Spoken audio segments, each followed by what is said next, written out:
여러분, 제가 오늘은 행정심판에 대해서 참 행정심판이라는 말만 들어도 일반인들은 참 어려운 겁니다. 자, 여러분, 행정심판을 변호사에게 맡길 것이냐 행정사분들에게 맡길 것이냐, 이런 거 갖고 좀 고민도 하실 겁니다. 자, 그러나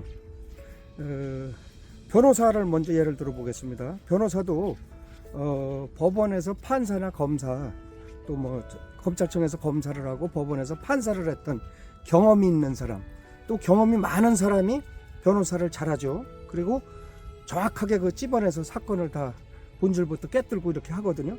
그래서 그런 분들에게 많은 돈을 주죠. 그러나 그 판사나 검사 경험이 없는 사람은 여러분들이 뭐 가격을 뭐 얼마든지 뭐 이렇게 낮게 이렇게 선임할 수도 있죠. 그만큼 이게 경험이 중요한 겁니다. 자, 행정심판도 행정기관에 경험이 있는 사람이 하는 겁니다. 그래서 행정 시스템적으로 어떻게 돌아가는지, 결제가 어떻게 돌아가는지, 검토는 어떤 식으로 하는지, 실무자가 누구고, 팀장이 누구고, 과장이 누구고, 최종 결제자가 누구냐, 이런 것을 충분히 깨뚫고 또 뭐가 이렇게 잘못 검토가 됐는지 하는 것을 면밀히 검토해낼 수 있는 사람은 행정기관에서 그런 업무를 실제 오랫동안 종사했던 사람들이 잘 찾아냅니다. 그래서 그런 행정경험, 행정기관의 어떤 절차상, 의사결정 과정, 또 그거에 대한 어떤 외부 요인들, 또 법리 검토하는 부분, 이런 부분에 대해서 변호사는 그 부분을 잘 모릅니다. 왜냐하면 안 해봤기 때문에.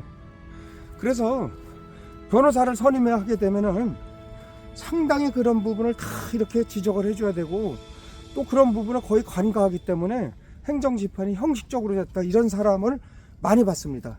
그러나 행정사로서 그런 부분에서 오래 재직하다가 그렇게 퇴직해서 행정사를 개업한 사람들은 행정기관에서 뭐가 문제인지 대부분 압니다, 보면은. 그래서 행정사가 하는 게 행정심판을 잘할 수 있습니다. 그건 제가 감히 장담합니다. 그리고 변호사는 행정심판이 본업이 아닙니다, 원래. 그래서 비싸게 변호사한테 다가갈 게 아니라 행정사를 잘 찾아가서 여러분들이 인터넷을 통해서 이렇게 잘 그 사람의 그 경력이나 이력 잘 검토해서 그래서 충분히 상담을 한 후에 행정사를 선임해서 하는 것이 훨씬 유익하지 않겠는가, 이렇게 말씀드립니다. 지금 행정심판을 변호사한테 맡기면은 변호사가 행정심판 결정 심리기일이라고 그래요. 그날 그 최종 결정하는 날에 행정사가 민원인을 대신해서, 청구인을 대신해서 참석할 수 있지 않느냐, 그래서 행정사보다 유리하지 않냐, 그런 말을 많이 합니다. 그런데 제가 있던 중앙행정심판위원회나 대부분의 지방자치단체에서 하는 행정심판위원회에서 심판 재결일 날, 그날 결정하는 날 아무도 참석 안 시킵니다. 행정심판은 서면으로 하는 게 원칙입니다. 그래서 서면으로 청구서를 내면 그쪽에서 답변서를 내고, 또 답변서를 내면 그거에 대해서 반박을 하고, 이러면서 서류 갖고 싸우는 겁니다.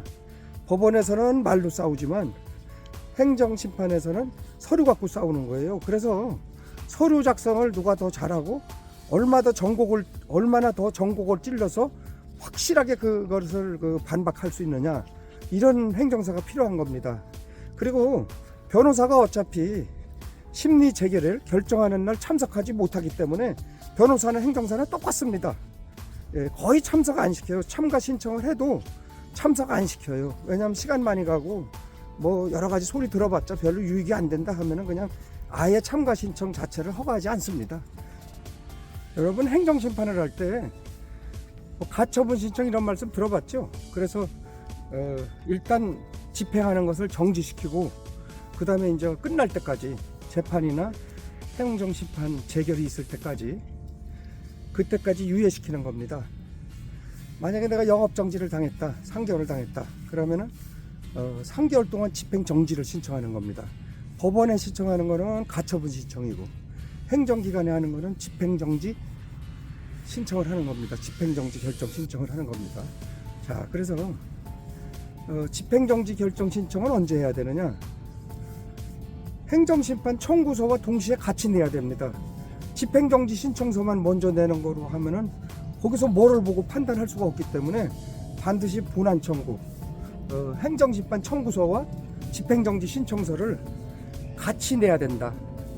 자, 그러면 집행정지 신청은 다 받아들이냐?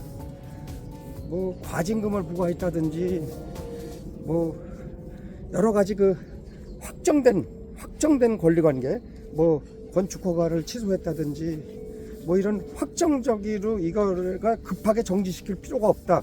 이런 거는 안 받아들입니다. 왜냐하면 행정기관에서 행정처분을 하면은 그게 강제성과 어떤 집행성을 가지고 있기 때문에 그것을 마음대로 이렇게 스톱시킬 수는 없습니다. 자, 그러나 영업정지 같은 거, 뭐 허가 취소 같은 거, 영업점 뭐 폐쇄라든지 어떤 그렇게 만약 폐쇄당해서 그거 그대로 내두면은 엄청나게 타격이 있지 않습니까? 특히 영업정지 처분 같은 거, 그거는 영업정지 기간이 다 지나가지 않습니까? 이미 행정심판 끝날 때까지. 그러면 그거 영업정지 당하면은 그거 어떻게 보상합니까? 그래서 영업정지 처분 같은 경우에는 대부분 집행정지 신청을 내면은 받아줍니다. 그런데 그것도 잘 써야 됩니다. 예, 뭐 그것도 억울하고 부당하다, 뭐 좀 잘못됐다 이런 걸 써야지 받아들이지 무작정 받아들이는 게 아닙니다. 행심위에서. 자, 그러면 행정심판을 신청하면은 얼마 만에 결정이 나냐? 참 이게 관심사죠. 나는 지금 뭐 힘들어 죽겠고 빨리 결정이 안 되면은 나한테 타격이 큰데 그것 때문에 맨날 질문도 많고 상당히 궁금해합니다. 물론 행정심판법에는 60일 이내에 재결해야 한다, 결정해야 한다 이런 얘기죠. 60일 이내에. 그런데 60일 이내에 못할 경우에는 30일을 연장할 수 있다 이래 나옵니다. 부득이한 경우에. 그런데 부득이한 경우에 30일 연장한다고 해놓고 그게 몇 차례씩 이렇게 계속 연장하는 데가 중행심입니다. 중앙행정심판위원회.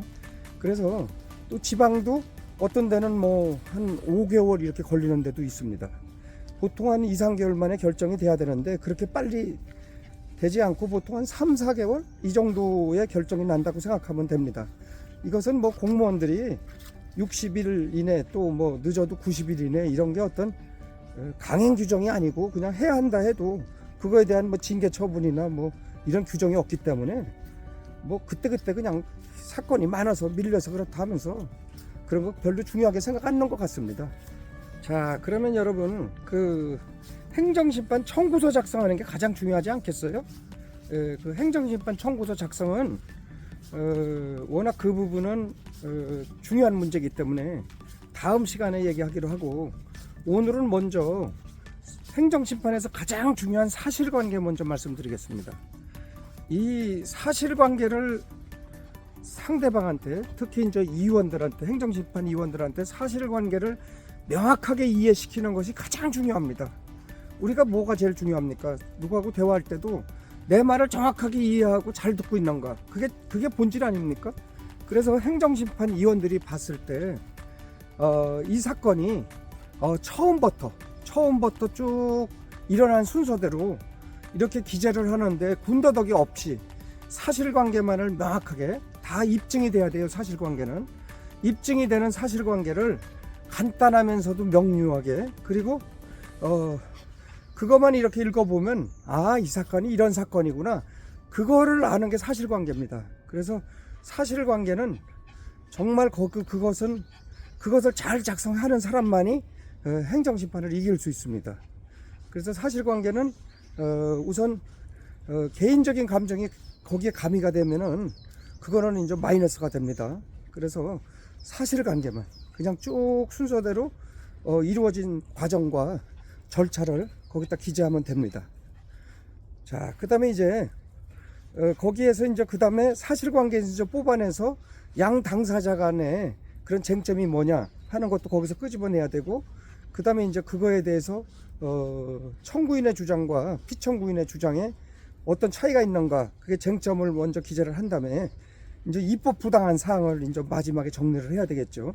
그래서 입법 부당한 사항은 항상 법리에 기초를 해서 법에 기초를 해서 주장을 하는 게 먼저고, 그 다음에 그거 하다가 안 되면은 안 되는 게 아니라 그거 하다가 더하기로 어떤 판례나 훈령이나 예규 이런 것까지 다 봐서, 특히 대법원 판례 같은 건 아주 중요한 결정 요인이죠.